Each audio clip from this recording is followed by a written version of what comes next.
శ్రీ రేణుకా ఎల్లమ్మ తల్లి జ్యోతిష్యాలయం భార్యాభర్తల సమస్యలు, ప్రేమ సమస్యలు, కుటుంబ సమస్యలు, వ్యాపారంలో నష్టం రావడం, మనశ్శాంతి లేకపోవడం, అనుకున్న పనులు కాకపోవడం, కోర్టు సమస్యలు, నరదృష్టి, సంతాన సమస్యలు, పెళ్లి కుదరకపోవడం, ఆరోగ్య సమస్యలు, వాస్తు, ఇంటి సమస్యలు, విదేశీ ప్రయాణం, ధనం నిలకడ లేకపోవడం, మీకు ఎటువంటి పర్సనల్ సమస్యలు ఉన్నా జ్యోతిష్యం చెప్పబడను. కోయా గురూజీ లక్ష్మణ్ రాజు గారు. Cell number 8466923012. ఓం శ్రీ మాత్రే నమః. ఛానల్లోకి స్వాగతమండి. కర్కాటక రాశి వారికి అదృష్ట సమయం వచ్చేసింది. ఎంతో కాలంగా మీరు ఎదురు చూస్తున్న 8 శుభవార్తలను వినబోతున్నారు. ఫిబ్రవరి 12వ తారీఖు పౌర్ణమి తర్వాత ఈ శుభవార్తలు మీ జీవితంలో ఆనందాన్ని తీసుకువస్తాయి. మరి 12వ తారీఖు తర్వాత ఆ శుభవార్తలేంటి? ఈ శుభవార్తలు వినటానికి ముందు మీరు ఎటువంటి ప్రవర్తన కలిగి ఉండాలి, ఎవరితో మీరు జాగ్రత్తగా ఉండాలి, అలాగే ఏ దేవతారాధన చేయాలి అనే అంశాలతో పాటుగా ఈ రాశి వారి గురించి కొన్ని ఆసక్తికరమైన విషయాలను ఈ వీడియోలో మనం వివరంగా తెలుసుకుందాం. కానీ అంతకంటే ముందు మీరు కనుక మన ఛానల్ని ఇప్పటి వరకు సబ్స్క్రైబ్ చేసుకోకపోతే సబ్స్క్రైబ్ చేసుకొని పక్కనే ఉన్న బెల్ ఐకాన్ నొక్కి ఆల్ సెలెక్ట్ చేసుకుంటే మేమిలాంటి వీడియోస్ అప్లోడ్ చేయగానే ముందుగా మీకు నోటిఫికేషన్ వస్తుంది.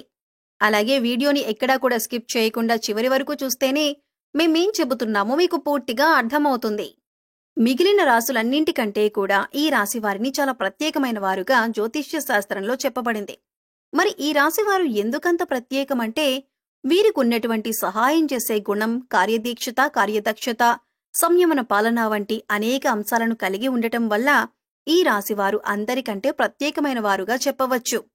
అయితే ఈ రాశివారు ఈ సమయంలో జాగ్రత్తగా ఉండాలి. ఈ సమయంలో మీరు చేయవలసిన పని ఏంటంటే ముఖ్యంగా మీరు ఎటువంటి పరిస్థితుల్లోనైనా మౌనంగా ఉండటానికి ప్రయత్నించండి. ఇలా కనుక మీరు కొద్దిగా ఓర్పు పట్టి మౌనంగా ఉన్నట్లయితే ఇప్పటిదాకా మీరెవ్వరూ వినని 10 శుభవార్తలు మీరు వింటారని చెప్పటంలో ఎటువంటి సందేహం లేదు. అయితే మీ ముందు నవ్వుతూ మాట్లాడే కొందరు వ్యక్తులు వెనక నుండి మీ నాశనం కోరుకుంటున్నారు. వారెవరు అనే విషయం ఈ వీడియో చివరి వరకు చూస్తే మీకు అర్థమవుతుంది. ముఖ్యంగా 3 వ్యక్తులు మీ జీవితంలో మీరు పైకి ఎదగకూడదని మీ నాశనాన్ని కోరుకుంటూ ఉన్నారు. ఆ 3 వ్యక్తుల్లో 2 స్త్రీలు, 1 పురుషుడు మీ శత్రువులతో చేరి మీ శత్రువులకి అనుకూలంగా ప్రవర్తిస్తూ మీ నాశనాన్ని కోరుకుంటున్నారు. మీరు ఏం చేయబోతున్నారు అనే విషయాలను ఇతరులకు అస్సలు చెప్పకండి. మౌనం వహించండి. ఎందుకంటే మీరు జీవితంలో ఎదగటం ఇష్టం లేనివారు ఖచ్చితంగా మీ మాటలు వింటే మీ నాశనాన్ని కోరుకుంటారు. అంతేకాదు ఈ సమయంలో మీరు ఈ కొన్ని జాగ్రత్తలు పాటించినట్లయితే ఖచ్చితంగా మీరు శుభవార్తలు వింటారు. కుటుంబంతో సంతోషంగా ఉంటారు. ఏ ఒక్క దేవుణ్ణి ప్రార్థిస్తే 2 దేవుళ్ల అనుగ్రహం కలుగుతుందో మీకు తెలుసా? అదేనండి, రాముణ్ణి ప్రార్థిస్తే హనుమంతుల వారి అనుగ్రహం కూడా మీకు కలుగుతుంది. ఇక వీరిద్దరి అనుగ్రహం ఉంటే ఈ రాశివారి జీవితం 3 పువ్వులు 6 కాయలుగా మారిపోతుంది. మరి ఆంజనేయ స్వామి వారికి ఇష్టమైన మంగళవారం రోజున మాంసాహారం తినకుండా రాముల వారిని అలాగే హనుమంతుల వారిని ప్రార్థించినట్లయితే మీ మనసులో ఉన్న కోరిక త్వరగా నెరవేరుతుంది.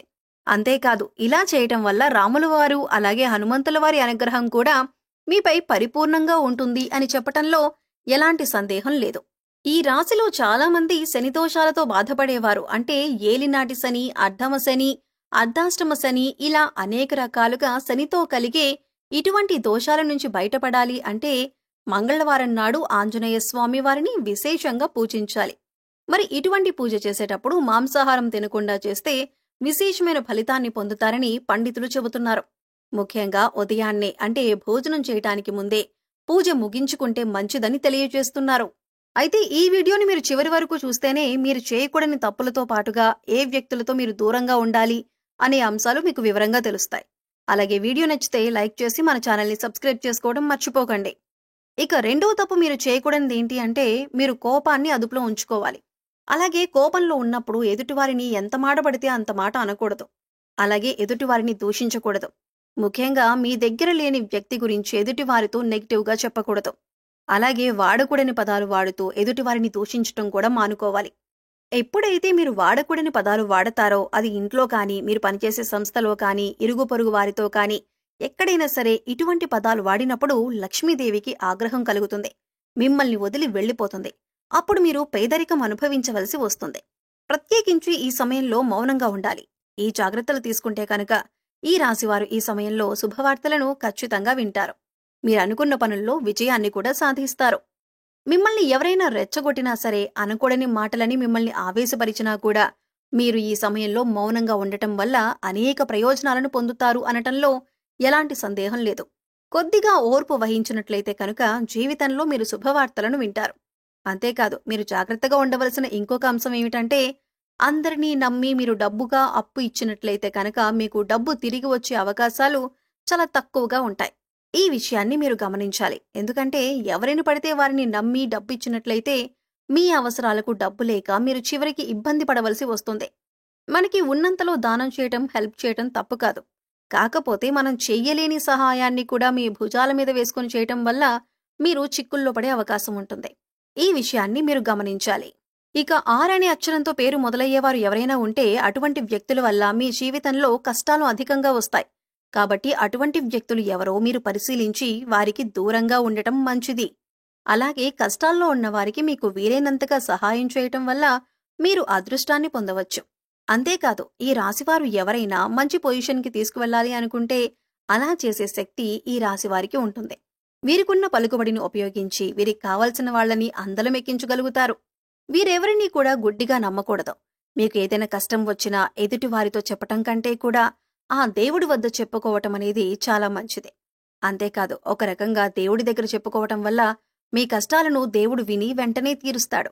ఎందుకంటే ఈ సమయంలో మీకు దైవ బలం కూడా అండగా ఉంది. ఇక మీలో ఉండే నెగిటివ్ ఆలోచన కారణంగా, అంటే నేను చేసే పనిలో విజయం సాధిస్తానా లేదా, నేను చేసే పని కరెక్ట్గానే చేస్తున్నానా లేదా అనే ఆలోచనతో ఉండటం వల్ల మీరు చేసే పనిలో పొరపాటు జరిగే అవకాశం ఉంటుంది. అందువల్ల ఎటువంటి నెగిటివ్ ఆలోచన లేకుండా దేవుణ్ణి నమ్మి దైవం మీద భారం వేసి మీరు పని చేసినట్లయితే ఖచ్చితంగా మీరు విజయం సాధిస్తారు. అలాగే పని ప్రారంభించే ముందు దేవుణ్ణి తలుచుకోవటం మాత్రం మర్చిపోకండి.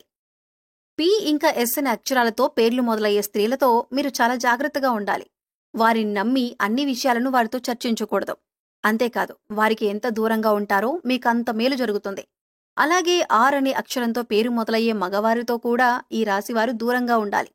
ఎందుకంటే ఈ ఇద్దరు స్త్రీలు ఇంకా పురుషుడు మీ నాశనాన్ని కోరుకునే వారిలో ఉండే అవకాశం ఉంది. ముందు చెప్పుకున్న విధంగా ఈ అక్షరాలతో పేర్లు మొదలయ్యే ఇద్దరు స్త్రీలు అలాగే ఒక పురుషుడితో మీరు చాలా జాగ్రత్తగా ఉంటే మీ జీవితంలో మీరు ముందుకు వెళతారు. అలాగే మరిన్ని యోగవంతమైన ఫలితాలను పొందటానికి ఈ సమయంలో మీరు చేసుకోవలసిన దేవతారాధన చూసుకున్నట్లయితే గురువారం నాడు దత్తాత్రేయ, దక్షిణామూర్తి వంటి గురుస్వరూపాల ఆలయాన్ని దర్శనం చేసుకోండి.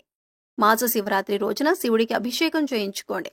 అలాగే సోమవారం నాడు శివుడికి విశేషంగా పూజ చేసుకున్నట్లయితే జీవితంలో ఉన్నతి పొందుతారు. సో చూశారు కదండి, కర్కాటక రాశివారు ఈ సమయంలో ఏ విషయాల్లో జాగ్రత్తలు తీసుకోవాలి, అలాగే ఫిబ్రవరి 12వ తారీఖు పౌర్ణమి తర్వాత మీరు ఎటువంటి శుభవార్తలు వినబోతున్నారు, అలాగే ఈ సమయంలో మీరు ఏ వ్యక్తులతో జాగ్రత్తగా ఉండాలి అనే అంశాలతో పాటుగా ఈ సమయంలో మీరు చేసుకోవలసిన దేవతారాధన గురించి ఈ వీడియోలో మనం వివరంగా తెలుసుకున్నాం కదా. ఈ వీడియో మీకు నచ్చినట్లయితే లైక్ చేయండి. మీ ఫ్రెండ్స్ అండ్ ఫ్యామిలీ మెంబర్స్లో ఎవరైనా కర్కాటక రాశి వారు ఉన్నట్లయితే వారితో ఈ వీడియోను షేర్ చేసుకోవటం మర్చిపోకండి. అలాగే ఇప్పటి వరకు మన ఛానల్ని కనుక మీరు సబ్స్క్రైబ్ చేసుకోకపోతే సబ్స్క్రైబ్ చేసుకొని పక్కనే ఉన్న బెల్ ఐకాన్ నొక్కి ఆల్ సెలెక్ట్ చేసుకుంటే మేమిలాంటి వీడియోస్ అప్లోడ్ చేయగానే ముందుగా మీకు నోటిఫికేషన్ వస్తుంది. మరో చక్కటి వీడియోతో మళ్ళీ కలుద్దామండి. ఓం శ్రీ మాత్రే నమః.